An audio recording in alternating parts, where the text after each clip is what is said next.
On this episode of the Hanford Insider, we get a chance to speak with Hanford City Manager Mario Cifuentes. Eric will update us on all the high school football action and Rob will give us a rundown of all of the upcoming events.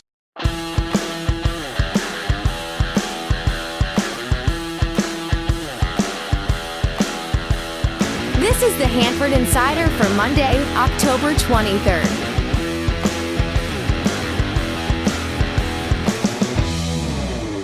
Welcome to this episode of the Hanford Insider. I'm your host, Rob Bentley. This week's weather is going to be very nice with temperatures in the mid-70s to 80 degrees.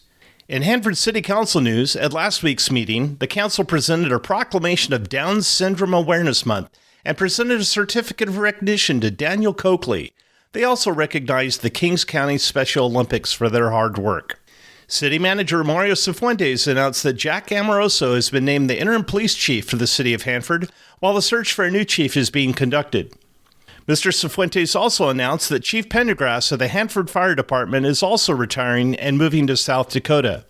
The council did decide to keep the existing school resource officer contract with the Hanford High School District in place for this school year and develop a new agreement for the beginning of the 24-25 school year.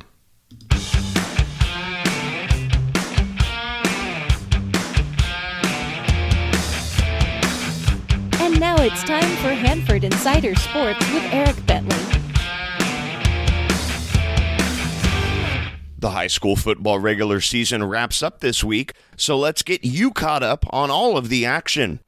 We'll start with Hanford West, as this past week the Huskies traveled to Emmanuel and unfortunately struggled to find the offense as they were shut out by the Eagles. Final score of that game 29-0.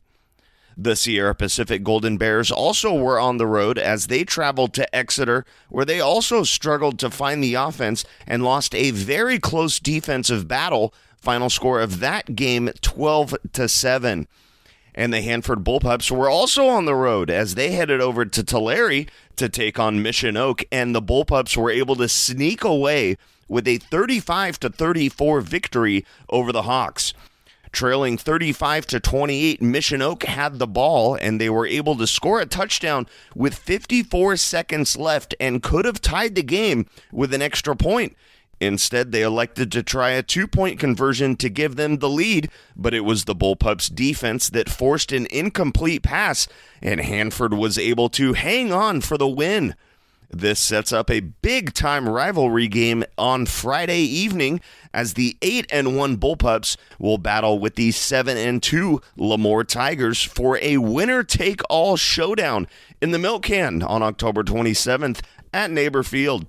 The winner of that matchup will also be crowned the West Yosemite League champion.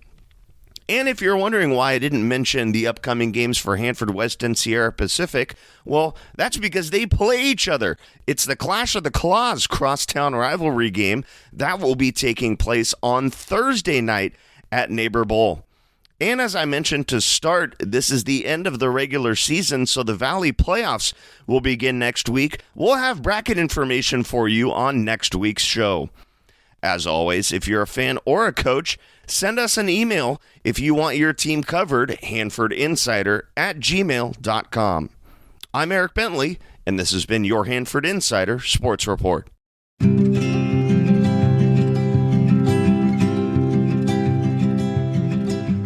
Well, we're here with Hanford City Manager Mario Cifuentes. He's been city manager for 4 years here in Hanford, and we have had some outstanding things happening. It's a great privilege for me to welcome him to the show. Welcome, Mario. Thank you very much. I appreciate it. I've heard great things about your podcast, and I was excited to get the invite.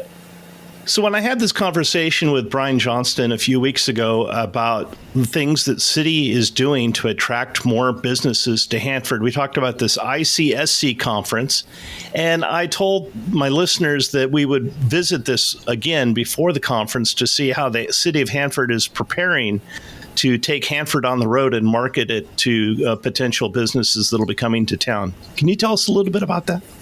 Sure, I'd love to. This began with kind of a chance meeting with Matt Tate from Retail Strategies at the League of California Cities, and we were interested in getting some insight or at least some coaching on how you begin to do some economic development from a retail standpoint. We had some anecdotal evidence that we had a good median income, that we know we're the retail center of the county, but separate and apart from that, we didn't really know anything else or have anything to quantify it. And so we ended up entering into a contract with them. Council approved a contract for us to do some retail training, but not only that, but they can provide us with data on, what's a 5-minute drive to our retail hub, what businesses do we have that appeal to a 20-minute drive, that sort of thing. The end result was with them providing us with some measurable data. For instance, one of the key points that has served us well is we know that our Walmart is 7th in the state of all Walmarts in terms of total traffic. And so when we've shared that with developers, it piques their interest. We've had numerous meetings. Our retail team consists of myself, my deputy city manager, Jason Waters, and Brian Johnson, our community relations manager. And we've had in-person meetings. We've had some Zoom meetings that we have introduced to them. At that same time, we provide them with housing data. Because when you talk with some of these developers, the first things they'll say is, we've had contact with, this retail grocery store, but they need more rooftops in the area. That's the number one thing the developers look for. And so we've then created a list and said, listen, we have over 2,500 housing units currently approved in tentative maps in the city of Hanford. And that piques their interest. I've jokingly said before that developers are like sheep. When they start to see a development that occurs in a city, they're looking like, hey, why are they grazing over there? Is the grass greener over there? That sort of thing. And I think Brian would attest to the fact that he's getting outreach from folks that we didn't even know had an interest in the community. But you're in for the long haul. I think that's the one thing that I want to say to folks is, yes, we're going to go to ICSC and we're going to come back, but we're not going to be able to come back and announce, hey, we have a deal with these folks. Once we have a deal with it, they will tell you in retail that loose lips sink ships. And so once you have a deal or a letter of interest, you sit on that. And generally from a time you have a retail development that says, yes, we want to come in, to the day you open the doors is 2 to 3 years. And so this is that long haul and starting to develop that and working on several areas concurrently. Brian went out yesterday with some of our guys and we got some excellent drone footage of the different areas here in the city that we are working with developers that they said, yeah, absolutely shop this. ICSC, I've coined the term, is kind of like speed dating for retail. So you'll go down there and you'll have 10 minutes in your booth with this grocery store chain, or 10 minutes with Chick-fil-A is one of those that we would love to get. But the other thing to understand is, and this is the information that Retail Strategies has been able to provide to us, is that each of these retail operations has very specific criteria. You have to meet these 4 or 5 criteria before they'll even look at your jurisdiction. And so those, we don't want to waste our time on folks that'd be like, hey, we're not coming to your community. Your median income's not enough. You don't have a large enough draw. There are some retail folks that say, we're only going into the downtown LAs and San Francisco's where we can draw, 1 million people within a 10-mile area. And so we know who we can fit their model, and those are the folks that we're going to go after. So that was one of the questions I was going to ask you, actually, because on the community surveys that were conducted, some people were a little baffled that there were stores on there that they had never even heard of. But I would imagine that's what you're talking about. Those are businesses that potentially could fit into our market. Absolutely. Absolutely. And for us, the retail is expanding our retail. And folks, I know when on the social media, when I had social media, I would see folks say no chain restaurants. But I also want to tell folks, chain, yes, we have a lot of McDonald's, but your chain restaurant can be a franchisee, and that's a small businessman.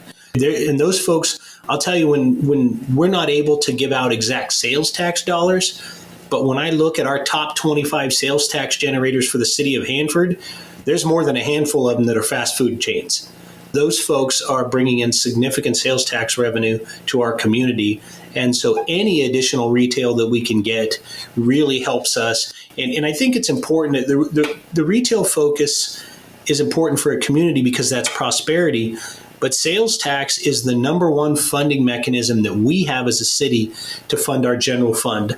The general fund funds police, fire, streets, and parks for the most part. Everything else, you have rates, and I could go on and on about that. But that's the importance of us to have retail and prosperity here in the city of Hanford. Yeah, we had quite a conversation about that regarding the Costco sales tax. I know that was part of the deal for bringing them in. And we talked about the east side development closer to the high-speed rail station that's going in. But let's look at the west side. So we talked about the 12th and 198 corridor. We see a lot of developments on all sides of 198, actually, if you consider the developments that are going in off of Hanford Armona. And then we're also talking about the new hotel on the north side. So what are some things in that particular area that we might be looking at? So we have several projects that are already, I would say, either permitted or through our site plan review process at this point. We have another hotel that is proposed on the south side of 198 in the area adjacent to Tractor Supply. We have some interest in the intersection there at Lacey and Centennial. One of the key things that's driving more of that growth over there is the discussions we've had about rooftop. Developers need rooftops. They want folks in the area. And so if folks have driven recently on Centennial where it goes back behind Target, off to the left if you're heading north, there's a tremendous amount of housing that's going in there. We have a project that's previously been entitled in the small triangle area behind the Target shopping center. And there are indicators that that project is going to move forward again. So in terms of residential, which we sorely need, especially multifamily and some high-end apartment complexes, as well as single-family homes, those are all things that would add more vehicle miles and more traffic to that area and make that area even more palatable to developers that we're trying to get in that area. Yeah, certainly a lot of development going on between houses and apartment complexes and that. Hey, before we go, I'd like to talk about maybe some of the things that you're working on in the city office. I know you've had a number of department heads who are retiring or moving on. Can you tell us a little bit about the efforts to recruit for those positions? Sure, absolutely. We have 3 director recruitments that are currently going on. We have just finished applications or the application process for our public works director. Our most recent public works director sadly passed away in August, and that necessitated us to go out for that. And so we have interviews for that process coming up next week. As most folks know, Chief Sever retired effective last Friday, Police Chief Sever, and he moved to Heber City. So we currently have a recruitment going on for a new police chief. That recruitment is an executive level recruitment and closes on October 27th. And then most recently, Fire Chief Steve Pendergrass announced his retirement. He is relocating to South Dakota to enter the profession of city manager at a small community called Millbank, South Dakota. And so we've begun the process to update the job description, and then we'll be putting together a recruitment flyer and put that position out for recruitment as well. Typically, executive level recruitments will be open for about 6 weeks so that you can, we would utilize all of the professional associations that those particular positions belong to and get that out, usually on a nationwide basis for folks to see if they have an interest to come to our community. One of the things that our council has done is made one of their 5 adopted goals as being an employer of choice. And so as doing that, we have the approval from council to create a competitive salary structure. We're working while we have a really good benefit plan from a medical health care coverage, some of the times that creates an impediment to us, the cost of it. And so we're working to add additional plans to reduce the cost of that. With regards to the operation and the continuity moving forward, the Deputy Public Works Director was appointed as the acting Public Works Director through this transition. I was able to secure the services of a retired Avenal Chief Jack Amoroso, and he's currently serving as our interim police chief. I'm working on securing an interim fire chief and have someone that has agreed to serve in that capacity. They are a retired fire chief, and I will hopefully announce that here in the coming weeks. Those are ones that, like I said, I know there are concerns from folks about folks being in the community, and these are positions that are integral parts not only of the organization but of our community. We are looking for someone that not only has the professional skills and the skill set to be a director and to run those departments, but also understands the importance of community.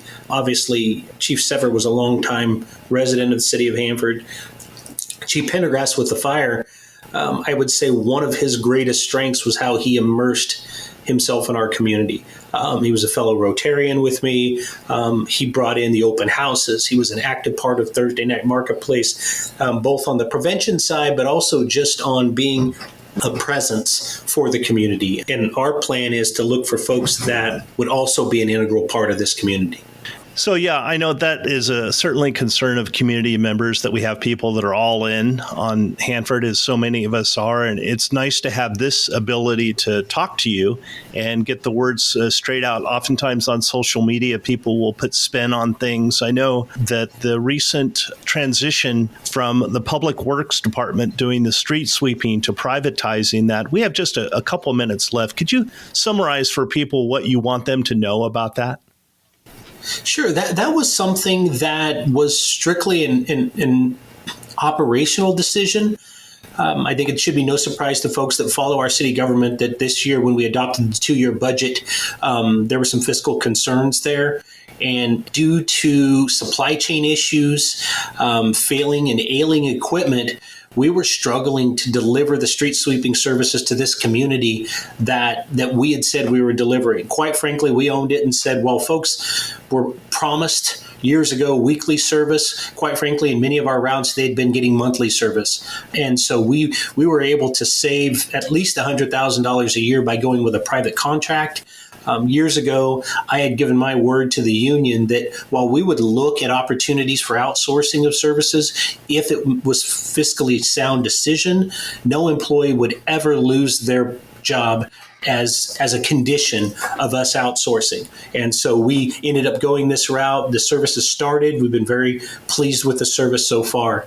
And so we think it was a good decision. Yes, and that's one thing that I've noticed. I'm kind of biased, I'll admit, but I've noticed that the city is very aware of budget constraints and the issues that may have caused some of those constraints, and working very diligently to tighten the purse and making sure that the expenses that go out are the absolute ones that have to. So I appreciate it, and I know a lot of our listeners appreciate it. And I'd like to thank you for coming on the show, Mario. I know it's later in the afternoon and you've had a full day and you're getting ready to go to this conference, but I appreciate the time of you coming on the show.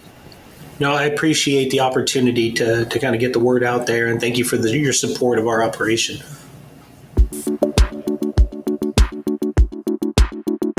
Let's check our community calendar. This Thursday night will be the last Thursday night marketplace of the season. There will be lots of Halloween activities, and the 80s cover band Max Headroom will be performing. Main Street Hanford would like to thank everyone for a very successful 2023 marketplace. Coming up this weekend, this Friday through Sunday, Turnstile Gaming on 10th Avenue will be holding a digital haunted house. Visit their Facebook page for more details. The Haunted Courthouse and Fall Festival is this weekend from 6 to 10 p.m. in Courthouse Square. On Friday night, there will be a Hocus Pocus movie night.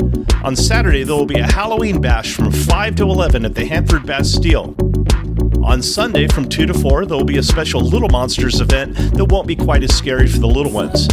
You can find out more about the downtown fun this weekend by visiting the Hanford Recreation Department Facebook page. On Monday, October 30th, the Patty Dance Studio will be holding a Salsa and Bachata night. This will be a night of dancing, costumes, and more fun. For more information, visit pattystudio.com. On Halloween evening, the Hanford Oaks Lodge will hold their trunk or treat from 6 to 8 in their parking lot behind the post office. With November just around the corner, the Hanford Chamber of Commerce is busy seeking sponsors for the Winter Wonderland and Hanford Christmas Parade. The ice skating rink will be open Saturday, November 18th. Visit HanfordWinterWonderland.com for more information. I'll be grabbing events as I see them on social media. If you have an event coming up that you'd like some help getting the word out, let's work together. Send your information to hanfordinsider@gmail.com.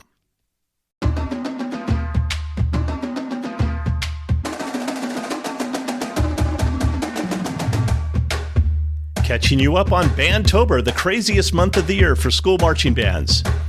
In the Visalia Band Review this past Saturday, in the parade competition, Pioneer Middle School placed second in Class 5, Liberty Middle School placed second in Class 1 and third overall, Lemoore High School won the Parade Sweepstakes Award, Hanford West High School placed second in Class 1 and won the General Effect Award. In the field show competition, Hanford High placed fourth in Class C, Lemoore High placed second in Class A, and Hanford West placed first in Class A and won the Color Guard Award, the Visual Award, and the General Effects Sweepstakes. This coming weekend, the Sierra Pacific Band will be competing in the Selma Band Review, and the Hanford High Band will be competing in the Golden State Tournament of Bands. Good luck to all of these musicians. You'll get a chance to see all of the Hanford bands in action on Wednesday, November 8th in the Neighbor Bowl at the annual Hanford Band Showcase. The event starts at 6. Admission is free, but donations are always accepted. Well, that's all the time we have for today's show. If you'd like to join the Hanford Insider email list, stop by our website at www.hanfordinsider.com and sign up. Help me get the word out about the show by liking or sharing on social media or telling a friend. For more information about the show, you can find this podcast on Facebook, Instagram, Threads, X, and YouTube at Hanford Insider. If you have a show idea, be sure to email me at hanfordinsider@gmail.com and I'll get going on it. Thanks for listening. Have a great week.